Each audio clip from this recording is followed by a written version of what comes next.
O que acontece quando a gente pega a fúria implacável de um ícone dos videogames e joga contra a justiça poética de uma obra de 700 anos?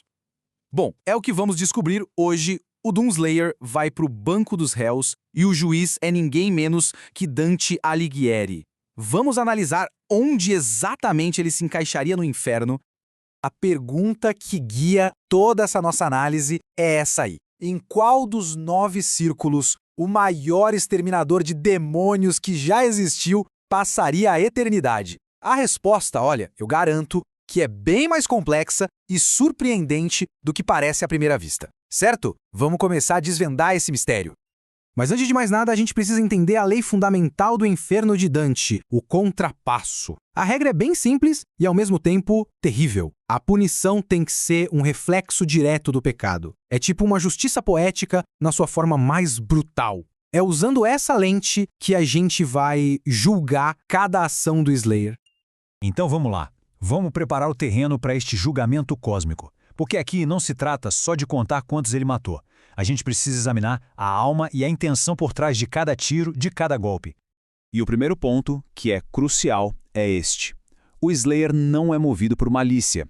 Ele não é um sádico que sente o prazer no sofrimento alheio. A origem da fúria dele, aquela fúria que nunca acaba, é muito, mas muito mais profunda. A cruzada inteira dele nasce de uma dor profunda, e de um juramento de proteger os inocentes. Ele é basicamente o fantasma de uma tragédia familiar, um cara que abre mão de tudo para que ninguém mais sofra o que ele sofreu. Uma causa nobre, não tem como negar. Só que o método dele é de uma brutalidade que não tem igual. O lema rasgar e lacerar não é só uma frase de efeito, é a razão de ser dele. E é exatamente aqui que o dilema moral explode. Uma causa justa, executada com a violência mais extrema que se pode imaginar. E aqui entra um ponto teológico que é chave para tudo isso. No universo de Dante, o arrependimento é o caminho para a salvação. Mas e o Slayer? Ele não está procurando perdão, ele está procurando munição. Ele não se vê como um pecador que precisa de absolvição. Ele se vê como o próprio instrumento da retribuição. E essa falta de arrependimento, no tribunal de Dante, é um agravante e tanto. Certo. Agora vamos mergulhar um pouco mais fundo. Vamos tentar entender o que se passa por trás daquele capacete e qual é a verdadeira natureza da fúria dele. Para achar o lugar exato do Slayer, vamos fazer o que ele mesmo faria: avançar sem pensar duas vezes. A gente começa descartando os círculos do Alto Inferno, onde os pecados nascem mais da incontinência, sabe? Da falta de controle sobre as paixões. O segundo círculo, o da luxúria, esse a gente pode descartar de cara. A paixão do Slayer é pela vingança e pelo dever. Não tem nada a ver com um desejo carnal. O foco dele é completamente outro. Avareza, o quarto círculo, também não serve. O Slayer tem um desprezo absoluto por riquezas. Ele literalmente destrói fontes de poder e de valor incalculável, como a energia Argent, se isso significar atrapalhar os planos do inferno. Ele é o oposto de um avarento. Agora, a ira. Quinto círculo. Esse parece o lugar perfeito para ele, certo? Mas é aqui que a coisa fica sutil. A teologia de Dante faz uma distinção bem clara entre a ira que é pecado, aquela egoísta e caótica, e a ira justa. E a fúria do Slayer? É uma ferramenta.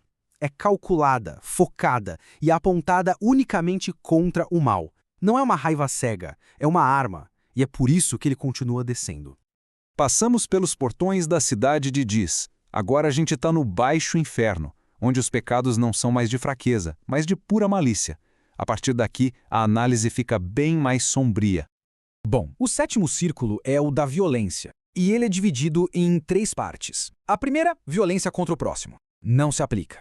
As vítimas dos Slayers são demônios. A segunda, violência contra si mesmo. Também não. Ele luta com tudo que tem para sobreviver. O que nos deixa com a terceira e mais reveladora seção. E essa tabela aqui é fundamental para a gente entender a trajetória dele. Olhem só a escalada. Matar demônios no grande esquema das coisas é visto como uma guerra justa. Mas aí ele mata a Khan Maker, que é uma líder divina. Aqui a gente já entra em terreno perigoso, flertando com deicídio. E finalmente o ápice, Davoth, o criador original. Matar ele não é mais guerra, é a execução da própria autoridade divina. É um ato de blasfêmia numa escala que talvez nem Dante conseguisse imaginar. Seguindo em frente, oitavo círculo. O da fraude. Descartado. O Slayer é a antítese do engano. Ele não mente, não arma esquemas. A violência dele é anunciada, é frontal, é brutalmente honesta. Sutileza definitivamente não faz parte do vocabulário dele. E o fundo do poço, o nono círculo congelado da traição, a gente até poderia pensar que sim, já que ele se rebelou. Mas a traição para Dante é um pecado do coração frio, um ato calculado. O Slayer é o oposto disso, ele é puro fogo, uma fúria incandescente. A temperatura da alma dele derreteria o lago Cócito. Ele não é um traidor gélido, de jeito nenhum, ele é um rebelde em chamas. E assim, por eliminação, depois de descer por quase todo o inferno, a gente chega ao veredito, ao pecado que, aos olhos de Dante, define a alma do Doomslayer. Porque o pecado dele está em uma categoria própria. É algo que transcende a desobediência comum, sabe? Vai muito além de uma simples rebelião. Ele cometeu decídio. Ao executar Davos, o criador original, o Slayer não só desafiou a autoridade divina, ele a usurpou. Ele se colocou no papel de juiz, júri e carrasco do próprio Deus. É o ato supremo de violência contra a ordem cósmica.